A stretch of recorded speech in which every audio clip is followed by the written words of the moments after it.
ප්‍රධානම මානසික ස්වභාවයක් තමයි පින්නතුනේ අපි සෑම මොහොතකම යම් කිසි කෙනෙකු වන්නට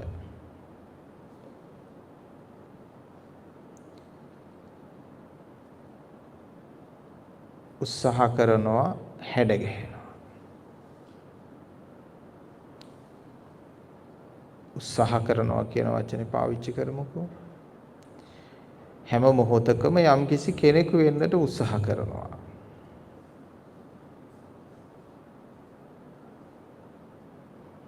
නමුත් නිර්වාණ ධර්මයට ඒක නෙමෙයි අවශ්‍ය කරන්නේ.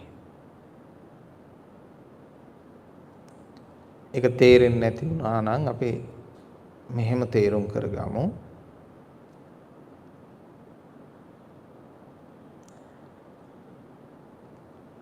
ගුරුවරයා ළඟට ගියාම අපි ශිෂ්‍යෙක් වෙන්න හදනවා.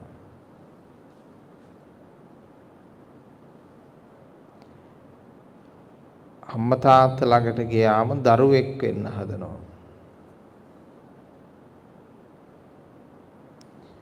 රැකියාවට ගියාම අපි ඒ රැකියා වෘත්තියේ සේවකයෙක් වෙන්න හදනවා.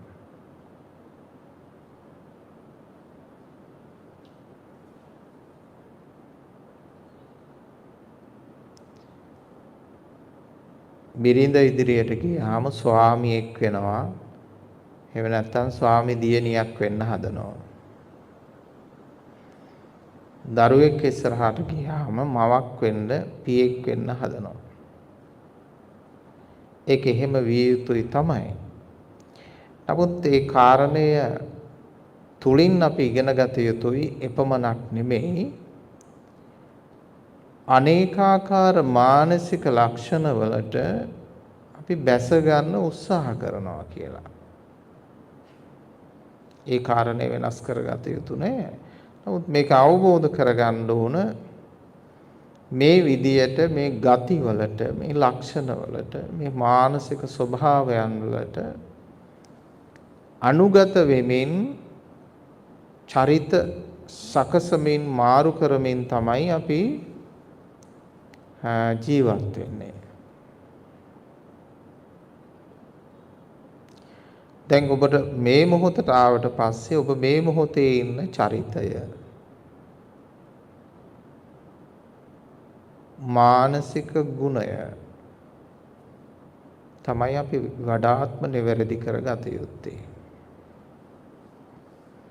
මෙතෙන්ට පැමිණියාමත් ඔබ සමහර විටක හොඳ උපාසකෙක් උපාසිකාවක් වෙන්න එහෙමත් නැත්නම් ධර්මයේ අහන ශ්‍රාවිකාවක් වෙන්න ශ්‍රාවකයෙක් වෙන්න ශිෂ්‍යෙක් වෙන්න බලනවත් ඇති.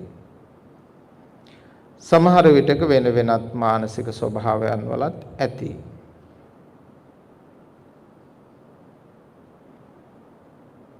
ඔබට මෙතනදී හෝ ඔබට පුළුවන් නම් ඒ මානසික ස්වභාවයන් වලට මාරු වෙන එක වළක්ව ගන්න. කිසිදු මානසික ස්වરૂපයකට ආරූඪ නොවි සැබෑ ස්වභාවිකත්වය කියන්නේ ඔබේ නරක තත්වයක්වත් හොඳ තත්වයක්වත් නෙමෙයි. අපි අය ඉන්නෝ සැබෑ ස්වභාවික ස්වභාවය කියලා හිතන්නේ නරක තත්වය. කෙනෙක් නරක වැඩක් කරොත් ඒක යාගේ සැබෑ ස්වභාවය කියනවා. කෙනෙක් හොඳ වැඩක් කරොත් ඒක බොරුවක් රඟපෑමක් කියනවා. එහෙමනේ ලෝකෙ හැටි. නමුත් මේ දෙකටම නොඇටි ඉන්න.